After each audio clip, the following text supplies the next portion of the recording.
Gemara dans Brachot Chet Amud Aleph. Le Lamikanes Adam Shne Ptachim Bebet HaKnesset Vachakar Itpalel. Il faut pénétrer les deux portes. Shiur Shne Ptachim, dit la Gemara, une mesure de deux portes pour ensuite prier. Le rabbin Eli Ben Soussan, Eliaou Ben Soussan, a donné l'explication suivante. De quoi s'agit-il dans ces deux portes?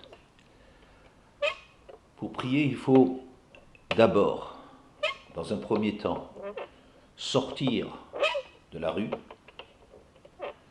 C'est la première porte. Deuxièmement, pénétrer dans le Beth HaKnesset.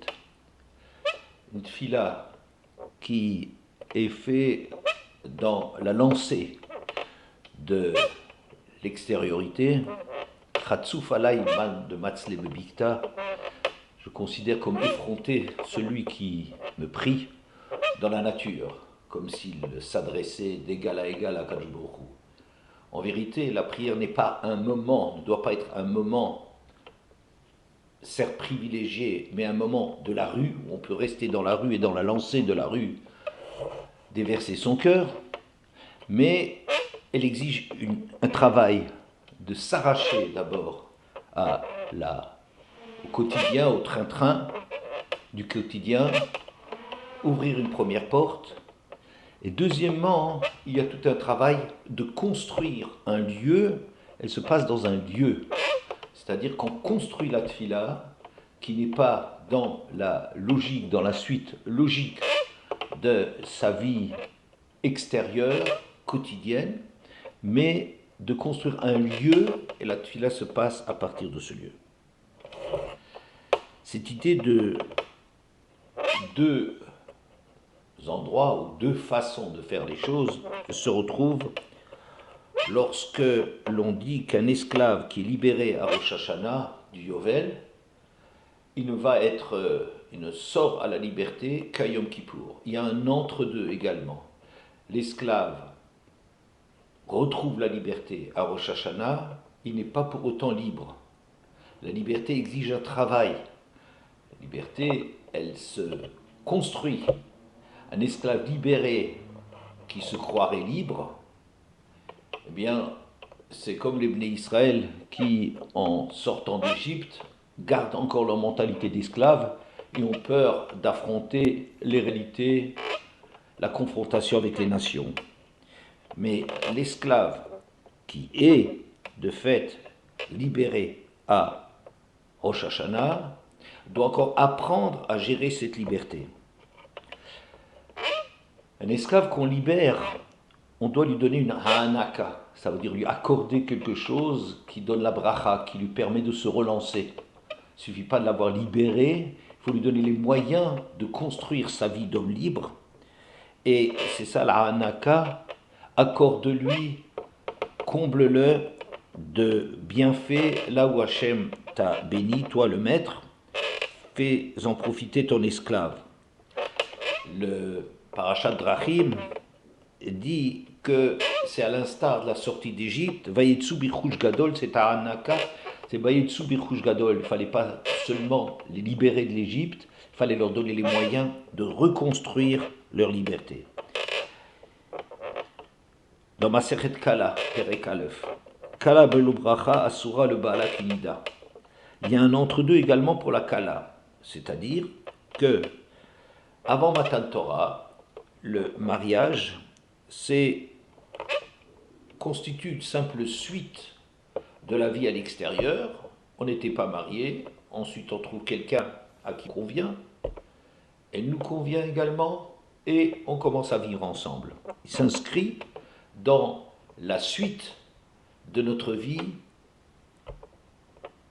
naturelle, dirais-je.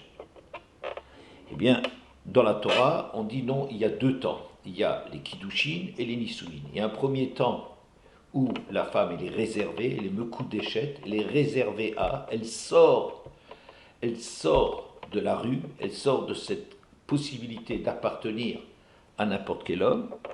Et ensuite, il y a la choupa, elle rentre dans le sein de son couple. Et cette période entre deux s'appellerait une kala belobracha.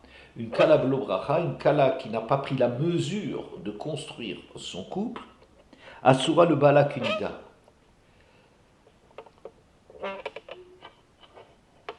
Benashmashot. Benashmashot, c'est quelque chose en deux temps, entre le coucher du soleil et le début de la nuit, pardon. Plusieurs acceptions du mot ben hashmashot, mais il s'agit aussi d'une période sur laquelle divergent les opinions. Certains disent le ben hashmashot, c'est encore la continuité du jour. D'après d'autres, ben hashmashot, c'est l'introduction à la nuit. Selon une troisième opinion, le ben hashmashot, c'est un mixte de jour et de nuit. Une quatrième opinion, enfin, que ben hashmashot n'est ni l'un ni l'autre. De fait, il ne s'agit sans doute pas de 4 opinions contradictoires, mais de 4 descriptions de cette période. C'est la période qui en elle-même est polyvalente. Elle a des caractéristiques du jour qui n'est pas encore terminé. Entre chien et loup, on est encore dans le jour. On est déjà peut-être au début, préparation à la nuit.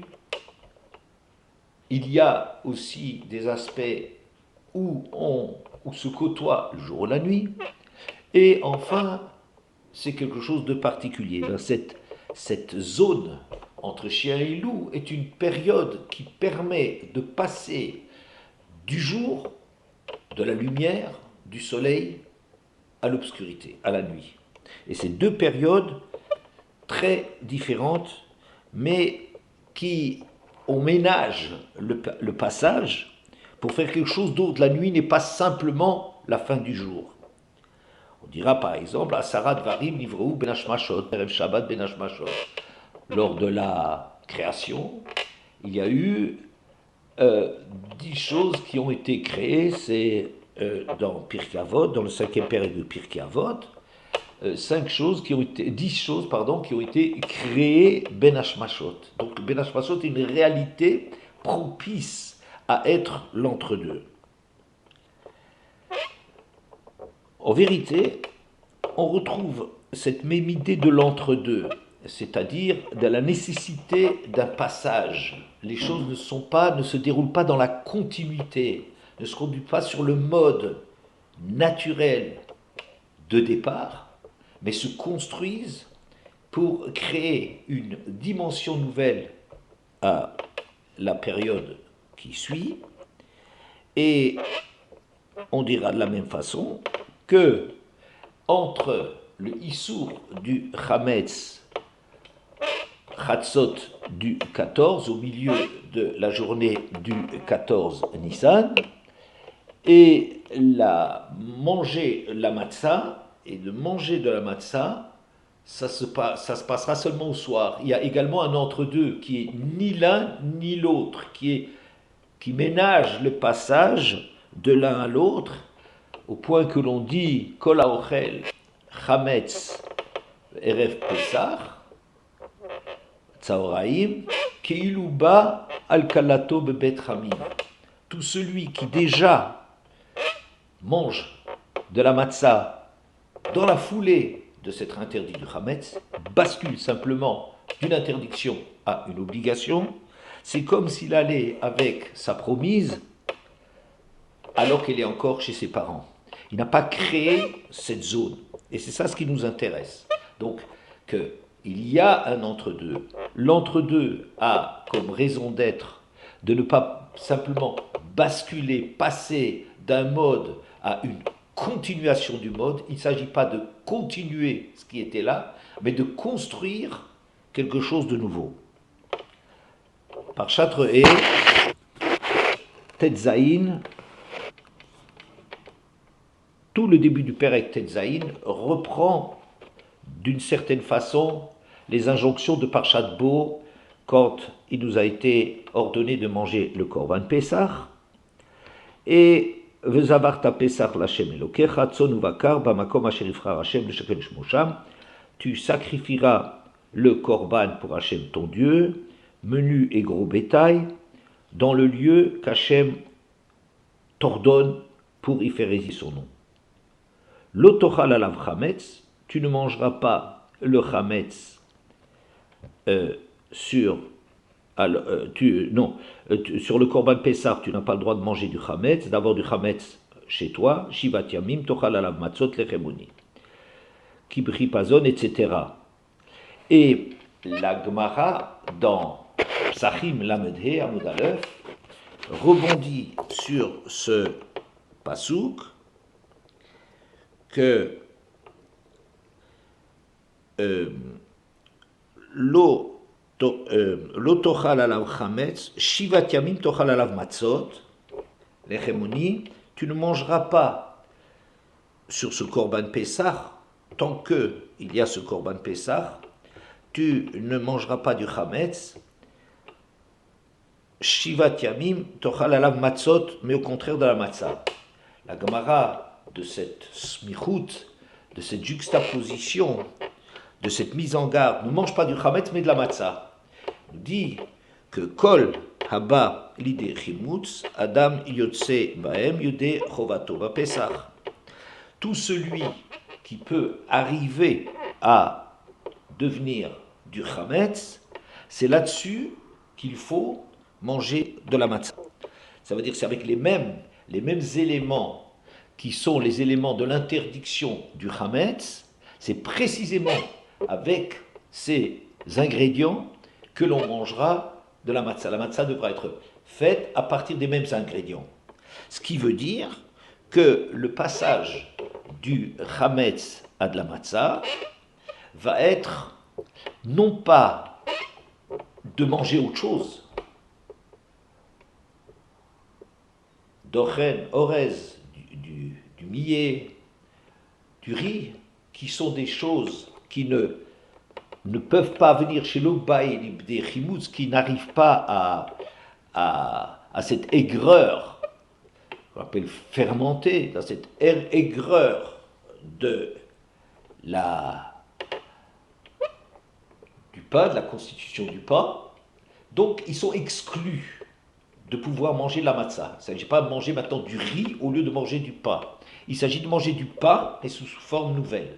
Et donc, cet entre-deux qu'il y a entre l'interdiction du chametz et l'obligation de manger de la matzah signifie qu'on mange le pain sous un autre mode. Il faut absolument que ça puisse être du pain. Ce qui a pu être pain, à présent, devra constituer la matzah. Avec cela, on comprend le but de cette matzah. Le passage du chametz à la matzah, c'est manger le pain autrement. La matzah est qualifiée également de lechem oni. C'est du pain, mais c'est du pain autre. Il s'agit de passer à un autre mode de manger, à un autre rapport, à un autre regard sur le pain que celui qu'on a d'une façon naturelle. Il ne s'agit pas simplement de remplacer du chametz par de la matzah, et cette interdiction est extrêmement grave. Donc, une fois qu'on a dit que dès que la Torah prévoit deux étapes et refuse de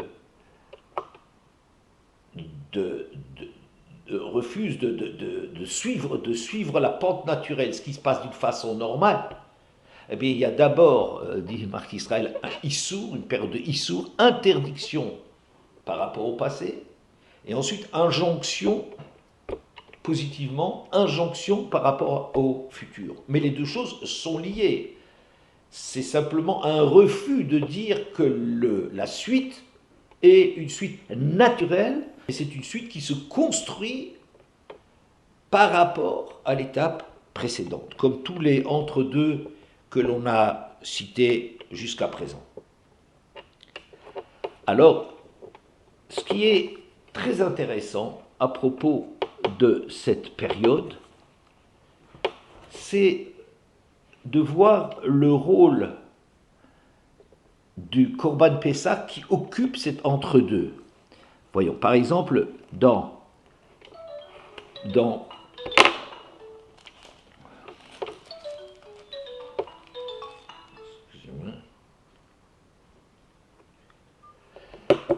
dans Parasha Mishpatim, dans Mishpatim Kav Gimel, Pasuk Tetzaïn, Yudzaïn, non, ça commence déjà Yuddalet, Shalosh Regalim Tachog Li Bashana. À 3 reprises, tu dois me fêter pendant l'année. Etra Gamatzot, Tishmor, Shivat Yamim, Tochal Matzot, Kasher Tivdicha le Moed Chodesh Aviv, etc. Et Vechag al-Katsir Bikurim, et Vechag al-Asif. Shalosh Pa'amim Bashana Yira Ekol Zchucha El Pene Ha'adon Hashem. À 3 reprises dans l'année, chacun de tes mâles devra comparaître devant la face de son maître Hashem. Lotisbar al-Chametz dam zifri, velo yalin chelev chagi ad boker. Et tout de suite après, tu ne pourras pas sacrifier, tant que tu as du Chametz, le sang de mon sacrifice, le Korban Pessah. Qu'est-ce qu'on voit ici? On voit l'obligation de Ali à la Regel pour se faire examiner par Hachem, pour comparaître devant Hachem, et ça c'est lié à cette interdiction de laisser ensemble du Chametz et du Korban Pessah. La même chose dans Parshat Kitissa, Perek Lamed Dalet, Pasuk Kav Gimel, Shalosh Pamim Bashana Yera Echol Zechura Pene Adon Hashem Elokei Israël. À 3 reprises dans l'année, chacun de tes mâles devra comparaître devant la face du maître Hashem, Dieu d'Israël. Et Lotishrat al Chametz dam zifri, Velo Yalin la Boker Zevach Chag HaPasach. Tu ne devras pas faire le sacrifice de ce Korban Pessah tant qu'il y a du Chametz, et il ne faudra pas en laisser jusqu'au matin. Donc, qu'est-ce qu'on voit? Les mêmes éléments de la Ali à la Regel et l'interdiction de faire voisiner le Korban Pessah et le Chametz. Ce qui veut dire que cet entre-deux qui va nous faire passer de l'interdiction du Chametz à l'obligation de manger ce pain sous forme de pain pauvre, est occupé, cet entre-deux est occupé par ce Korban Pessah, et Korban Pessah qui sera mangé au moment Al-Matzot ou Borim Tochlou, ce Korban Pessah qui va être mangé dans la nouvelle période et qui est interdit dans la période où il y a du Chametz. Et le sacrifice se passe quand il n'y a plus de Chametz. Alors, le Rambam, dans les Korbanot, Hilchot Korban Pessah, Perek Aleph, Halakha Gimel. Ein shortin et Pesach ela va'azara kishar hakodashim. On ne fera la shrita du Pessah que dans l'enceinte du Beth Amikdash. Abshat eter abamot. Même à l'époque où les hauts lieux, les misbechot individuels étaient permises, lo hayu makrivim et Pesach bebamat yachid. Il était interdit d'apporter ce Korban Pessah il était interdit de l'apporter sur un Korban, un misbéach, sur un misbéach particulier. V'chol hamakriv et Pesach bebamat yachid loké. Et tout celui qui apporterait son Korban sur un misbéach individuel sera frappé, aura malkout, chez Neymar, l'otochal lisboach et apesach, bachat sharecha, tu as l'interdiction d'offrir ce sacrifice, bachat sharecha, dans tes portes. Ça veut dire quoi? Mipiach moi l'amdou, chez Zou Azara le shochet, bebamat yachid, afilou beshat et terabamot. L'interdiction même à l'époque où était encore autorisé de faire des corbanotes individuels, il était interdit d'apporter le korban Pessah sur ce misbéach. Alors, très étonnant, il s'agit dans ce korban Pessah, c'est un korban apparemment yachid, c'est un korban individuel.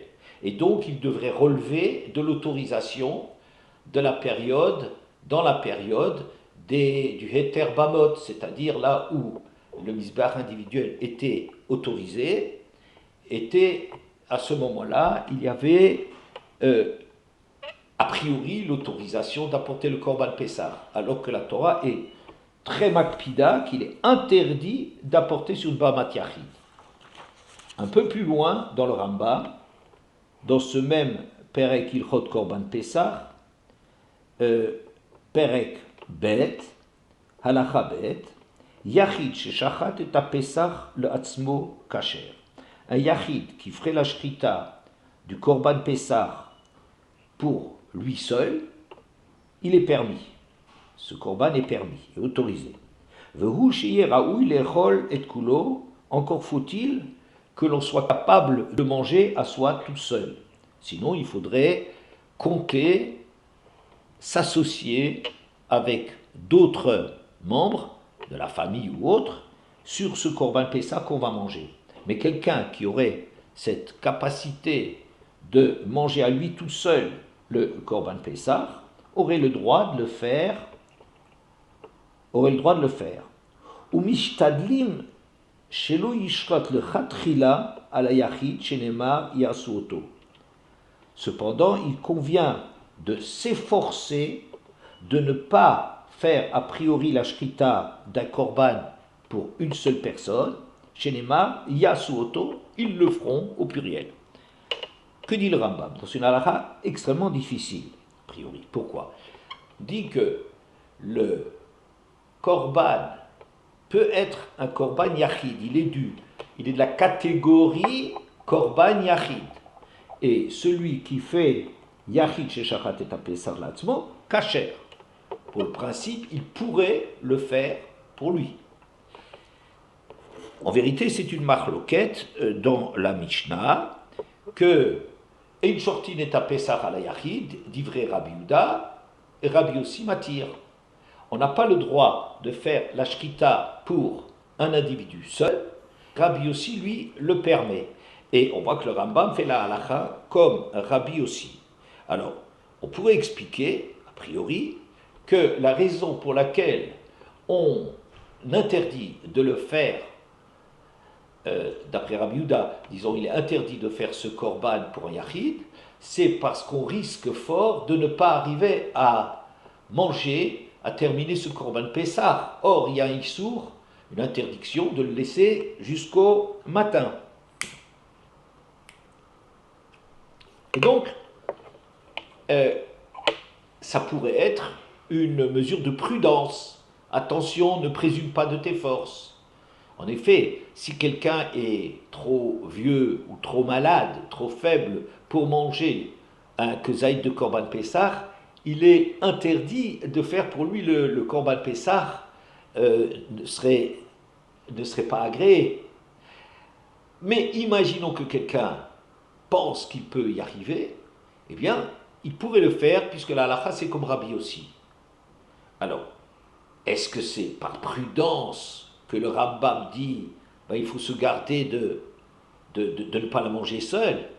Alors, c'est difficile parce que la formulation du Rambam est très curieuse. Ou mishtadlim, shelo yishrat lechatchila al yachid shenemar yasuoto. Ou mishtadlim, on va s'efforcer. Pourquoi le Rambam le dit comme ça? Si simplement une mesure de prudence. Attention, tu risques de ne pas y arriver, de présumer de ton appétit, et donc tu transgresserais l'interdiction de ne pas venir à bout de ce Corban Pessah, même si a priori le Corban Pessah pourrait être cachère, puisque toi, au départ, tu es capable d'en manger un kezaïd, quantité nécessaire. Mais si c'était de ça qu'il s'agissait, le Rambam aurait dû dire quelque chose sous la forme Hashochet et à Pessah l'Atzmo, Kacher, Tov, et il est bon je ne sais pas, d'associer d'autres.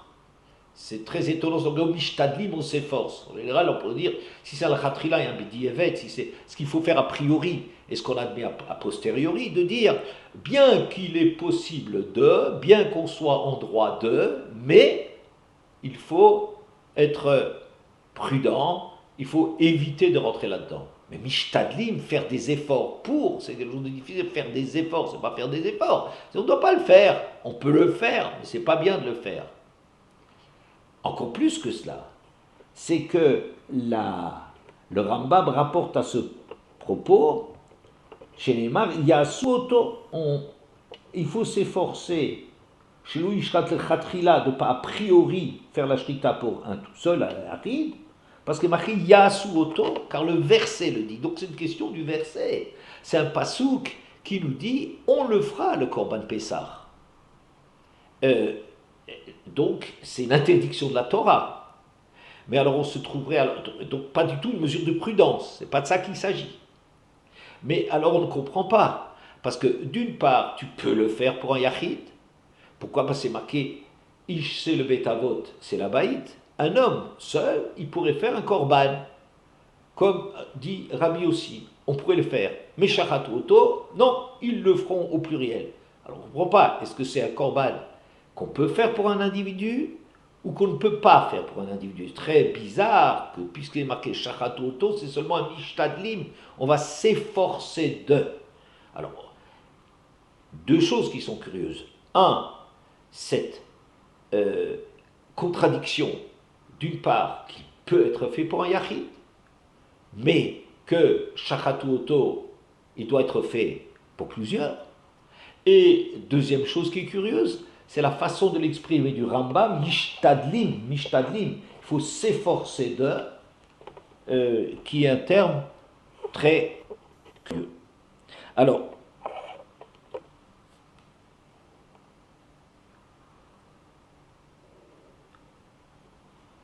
comment va-t-on gérer cette contradiction?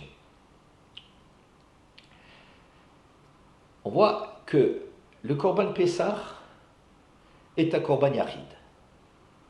Mais contrairement au Korban Yachid, on ne peut pas l'apporter sur une Bamat Yachid. On ne peut pas l'apporter sur un Misbéach individuel qui était là justement pour que tous les Korbanot, le Darim, le Davot, les Korbanot qu'on peut faire à titre personnel, individuel, devaient pouvoir être faits en certaines périodes sur un Bamat Yachid, sur un haut lieu, Bamat, d'après le Rambam, c'est un haut lieu, une estrade, un haut lieu où on construit un misbéach, il aurait dû être offert là-dessus. Ah mais non, parce que là, il y a un lave là-dessus, il y a une interdiction, l'otucha lechol bisharecha, tu ne peux pas manger dans tes portes. Mais alors quoi? Qui met la makom asher ifra Hashem? Il faut absolument la porter dans un endroit choisi par Hashem. Alors,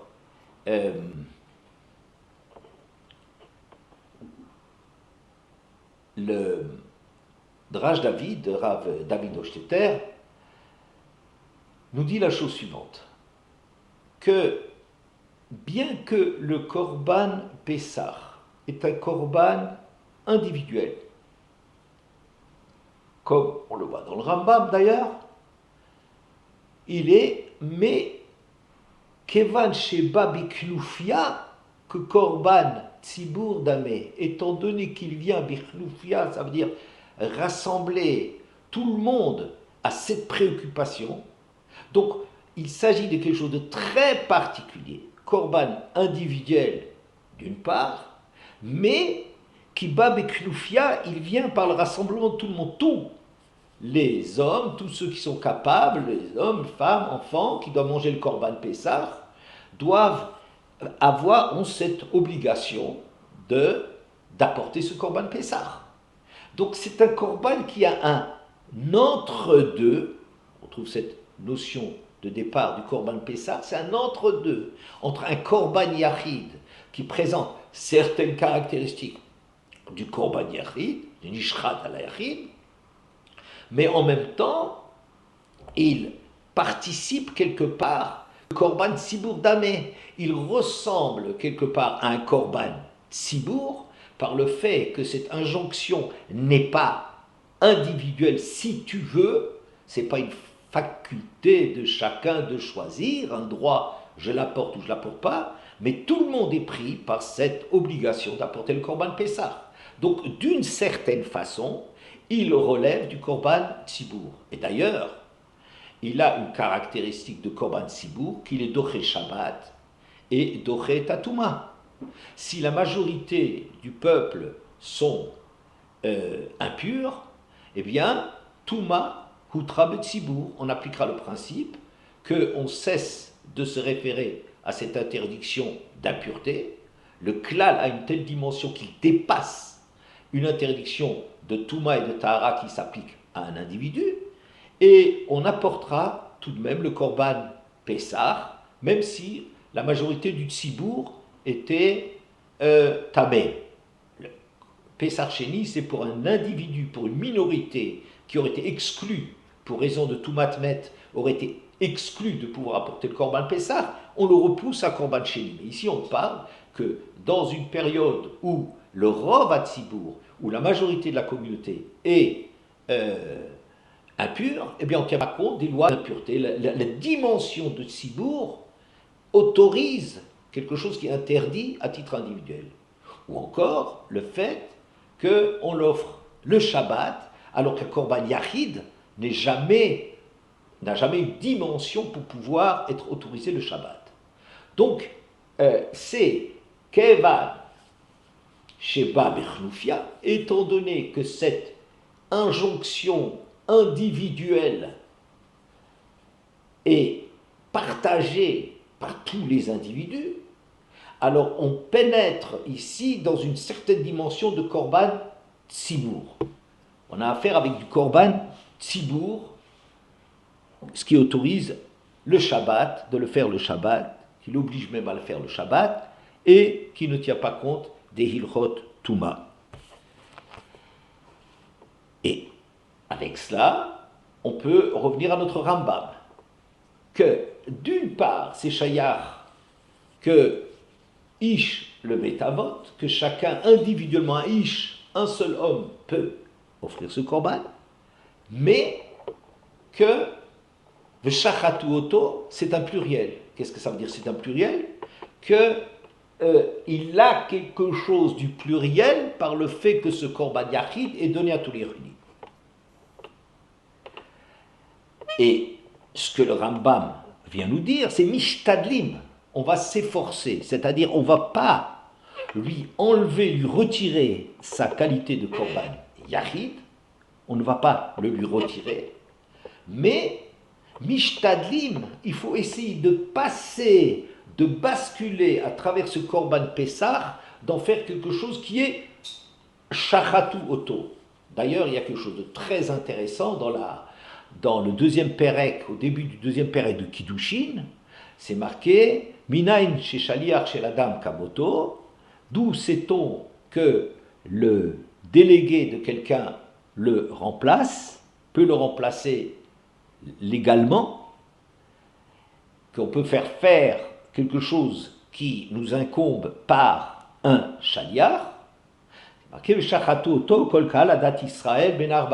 Il faudra faire, à propos justement du Korban Pessah, on parle de le faire Kol Kahal, Adat, Israël, par groupe. On le fait par groupe et Veshachatu Oto, demande la Gemara, on lui fera la shrita, comme si il y avait un seul Korban, et on fera au purée la shrita. Mais est-ce que tout le monde peut faire la shrita d'un seul korban? Et là, Mikan, chez Shalir Adam Komoto. Mais de là, on apprend que Shalir chez Adam Komoto. Donc le Shachatu Oto, c'est un korban où, à propos duquel, on va apprendre que on peut déléguer. On a, avec cela, bien avancé dans notre réflexion. C'est-à-dire que, après avoir parlé du sens de l'entre-deux, quand il est prévu un entre-deux, qu'est-ce que ça veut dire? On a dit que dans le cas du Korban Pessah, on a exactement à faire, ou dans l'interdiction du Chametz et de la Matzah, on a exactement à faire avec cette entre-deux période du Issour, séparée de la période de positiver les choses, de qu'est-ce qu'on va faire, c'est manger. Mais manger quoi? Manger le pain, le même pain qui est regardé à titre individuel, c'est-à-dire qu'il y a la lechem levado yichya adam, cette illusion que c'est le pain qui nourrit l'homme, alors que c'est kol motza pi Hashem, c'est en vérité c'est la façon dont Hashem nous demande de nous occuper de notre corps, mais la vision a priori, c'est le pain, c'est le centre, c'est la guerre de l'homme dans le monde, la milchama, ça vient de lechem, milchama, lechem. Manger du pain, la guerre, le principal sujet de tiraillement, c'est la gestion du monde matériel. Alors, ce pain est a priori un pain individuel, le Korban Pessah qui lui constitue la gestion, le passage de l'interdit à l'obligé, et un Korban Yachid, puisqu'il démarre de ce premier niveau individuel, et on doit faire des efforts, réfléchir à ce que ce Korban Pessah, on va passer maintenant à une nouvelle période où le pain va être le pain de tout le monde. Intéressant, comme on l'a relevé, que dans Parshat Mishpatim et dans Parshat Kitissa, on parle de Shalosh Pa'amim Bashana, les 3 fêtes de pèlerinage, où Yira'e Kol Zuchurcha. Pourquoi? Là où on est en train de proscrire le Korban Pessah, incompatibilité du Korban Pessah et le Chametz, oui, comment se fait-il qu'à ce moment-là on parle d'aller à Yerushalayim? C'est donc qu'on essaye de nous amener à Mishtadlim, à passer à la vitesse supérieure, avoir un autre regard sur la véritable cause du pain, la véritable origine du pain. Ça va se dérouler El Hamakom Asher Yivchar Hashem. Comme dit le Passouk, El Hamakom, où tu vas manger ce Korban Pessah dans un endroit qui est défini Asher Yivchar Hashem, au lieu que ça soit Bisharecha, l'interdiction de le manger dans tes portes, c'est-à-dire de le manger dans le quotidien, dans ce qui est naturel a priori, dans ton point de départ qui est l'homme au centre de son monde, de El Hamakom, Bechol Sharecha, là où tu résides, de le faire El Hamakom Asher Yivchar Hashem, même pas Yerushalayim, El Hamakom Asher Yivchar Hashem, arrive à te décentrer de ta façon de te considérer comme centre du monde, ce qui est la vision du Yachid, et la Makom Asher Yivchar Hashem, Yerushalayim en tant que non pas un nouveau haut lieu, le haut lieu du Tzibour ou du Klal, mais non le haut lieu du Klal, mais l'endroit à titre de Yivchar Hashem, que c'est Hashem qui prend ton destin, ou toi qui essaies de te mettre à la hauteur de comprendre que ton destin, maintenant, doit être de voir les choses comme n'étant plus le maître de ta vie. Ça c'est El Hamakom Asher Yibchar Hashem. Et Shalosh Pa'amim Bashana Yira'e Kol Zchucha. Chacun devra être vu, examiné. Travail extrêmement difficile d'accepter d'être vu, d'accepter que la vision qu'on a, ce n'est pas celle que nous avons de nous-mêmes, ce n'est pas cet accompagnement de notre vie et de notre regard sur nous-mêmes.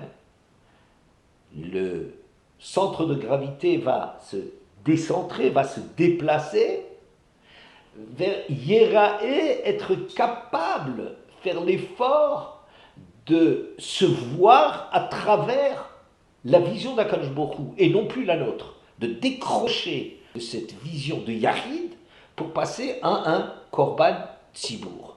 Et c'est donc la façon de s'arracher à cette naturalité du pain, à ce rapport propriétaire du monde dans lequel on vit, B'chol Sharecha, El Hamakom Asher Yibchar Hashem, que désormais tu dois essayer de t'examiner à travers le regard de l'autre.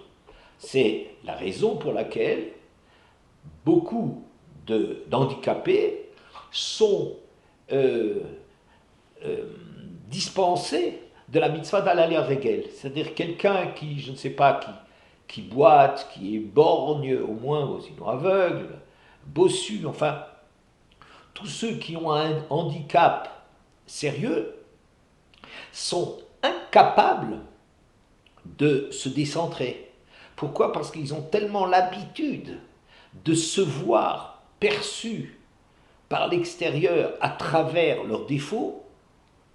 On imagine que tout le monde nous regarde comme un infirme. Tout le monde porte un regard, un handicap. C'est le regard que les autres ont, c'est ça le regard que moi j'ai. Mon regard sur moi est obvié et déformé par le fait que je m'examine de la façon dont les autres m'examinent. Étant donné que j'ai un complexe de ne pas être comme tout le monde, alors mon regard sur moi n'est pas le regard que je porte sur moi, mais c'est le regard tel que j'imagine qu'il est porté par les autres. Et cela nous rend incapables d'être Yéraé Lifnei Adon Hashem, d'être vu par notre maître, par Hashem. Parce qu'on est tellement pris par ce regard extérieur, mais qui pour nous c'est le regard des autres, qu'on est incapable de passer à cette dimension. En conclusion, la matzah n'est pas l'aboutissement du processus du pain. Ce n'est pas de ça qu'il s'agit. C'est une étape. Au départ, on a un regard naturel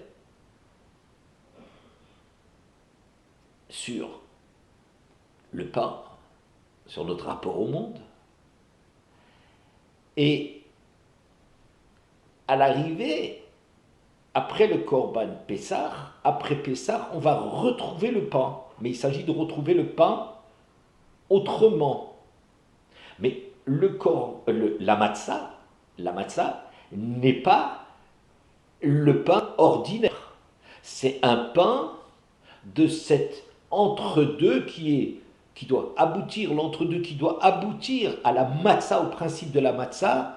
Quel est le principe du pain ? C'est plus le pain tel qu'il se présente devant nous, mais le principe, donc voir les choses à un niveau beaucoup plus élevé, la perception que le monde est un cadeau d'Hachem, ça on le voit à Pessah, avec la matzah, c'est le travail de la matzah, mais après s'être haussé à ce niveau de compréhension, il faudra arriver à retomber sur terre jusqu'à ce qu'à Shavuot on puisse offrir une mincha chadasha qui est précisément avec 2 pains.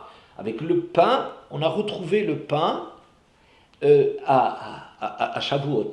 Donc c'est une espèce d'incomplétude, c'est à la fois ça nous indique le genre de travail, le mishtadlim qu'il faut faire, l'arrachement qu'il faut faire, qui nous est demandé avec le passage du chametz à la matzah, le travail n'est pas terminé, et le Corban Pessah lui-même, je dirais, il porte cette marque-là d'être un Corban Yachid, mais d'arriver à s'intégrer à un regard de Tzibour, et après, il s'agira, après Pessah, de repartir autrement dans la même vie que précédemment.